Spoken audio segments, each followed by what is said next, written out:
Hey, look here. Judaism ain't a religion. It's a science. It's a spiritual science. That's what Judaism is. It has religious tenets to it.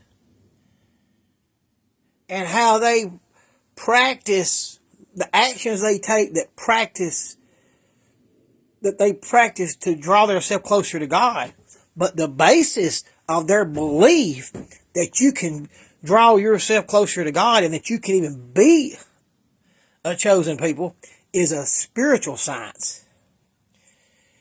And if you take the doctrine or it's a doctrine just like any other religious doctrine, but they call it the theory of evolution, and they take it where they say a rock turned into a amoeba, and amoeba turned into a fish turned into something that walks on the water, walks on the land, and then that turned into something else, and something else, and something else. If you take that silliness, but you mirror it right next to the spiritual science that Judaism is, and you'll see that you can see the spiritual evolution from lower to higher creatures on this earth.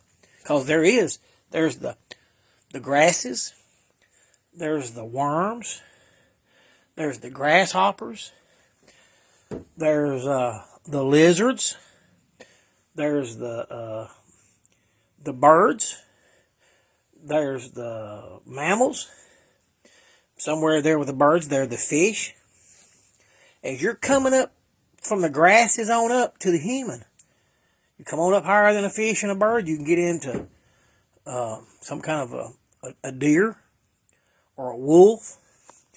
Come on up to the primates and you come on up to the human. You can see a spiritual nature in every one of those creations of God. And at each level, there's a different level of consciousness and understanding. You can see that.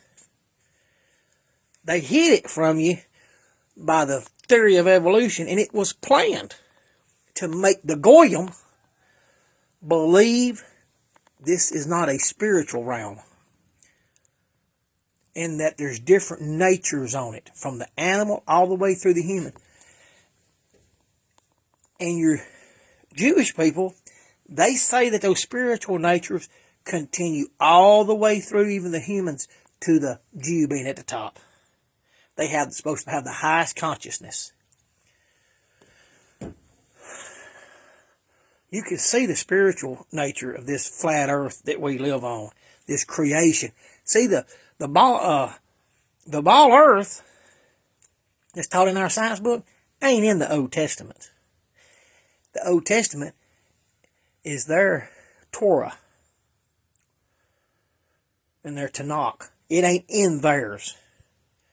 They put that in our textbooks, started us teaching that to us as kids, while they're over there learning about the truth of creation and the truth of the spiritual nature. And the spiritual nature is inclining higher and higher and higher. And you can see it. Just like we have dogs. I said it in another video. A dog has a higher spiritual nature than a worm or a snail or a snake. Some people keep worms. Some people keep snails. Some people keep snakes around. And people say, why would you do that? But very few people will ask why you keep a dog around, because the dog's spiritual nature is right up there close to ours, if you want to know the truth.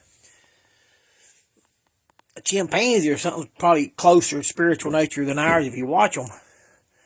But they don't have the ability of speech and the ability to organize everybody around a common cause. And then that's when we get into humans and we get into government. And those people that are able to organize groups to move, whether that's in government or move into war or some kind of community venture, we kind of hold them up as a little bit higher. They're considered a leader because they can organize us, see? And that person doing the organizing is expected to know the difference between right and wrong, good and better, better and best. It's hard to understand. I kind of appreciate my son doing what he did to me, because he drove me deeper in this study about the flat earth and the spiritual nature. And the big thing is this. If you're looking at one of your kids, you see he acts just like his granddaddy, that spiritual nature is still alive. Still alive. The Bible says that it'll keep coming back, unless we allow Christ to change that spiritual nature in us, and then we move on to the next better situation. That's what Christ taught us, because the Bible teaches that the sins of the father will be visited back on the third and fourth generation, not onto his kids, but on to his grandkids and great-grandkids, meaning that he'll come back and have to live with the seeds that he planted while he was on earth. That's all in the Old Testament. That's all in the just Jewish doctrine. It's a spiritual realm, folks. It's not an evolutionary realm. I want to tell you, Judaism is a spiritual science. The things that they do, that they practice, their ceremonies, the things that they do in action that supports their idea that they are the top of the spiritual nature and that they're the closest to God, is their religion. But the spiritual science, you can see it. It is a science. If you can observe it, and you can say, well, I'm supposed to see that. That's a science.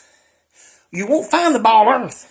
You won't measure it, and you can't see any evidence for any species changing from one species to the next. There's no fossil record of it. They've lied to the goyim. The goyim. You know why? The goyim keeps the economy going. Our passions and all our behaviors we can't control keeps the economy going. Who runs the banks? The banks finance the goyim's passions and bad behaviors. If the goyim would ever quit divorcing, breaking up their families, and quit their bad behavior, the economy would collapse overnight. If just 10% of us would learn to do better, the court system would fail. The banks would collapse. But they poking at us. They lied to us. And they call everybody that don't know this. Or if you're not born a Jew, you're a goyim. And then if you a goyim and you practice this, they call you a righteous Gentile, But that's not what I'm looking into. I'm trying to figure out this craziness. I found out the earth was flat. And a lot of things went bad on me since I told people the earth is flat. But I've told you the truth. The goyim and their bad behaviors and their passions and their willingness to believe anything is what keeps the banks in business. Y'all have a good evening.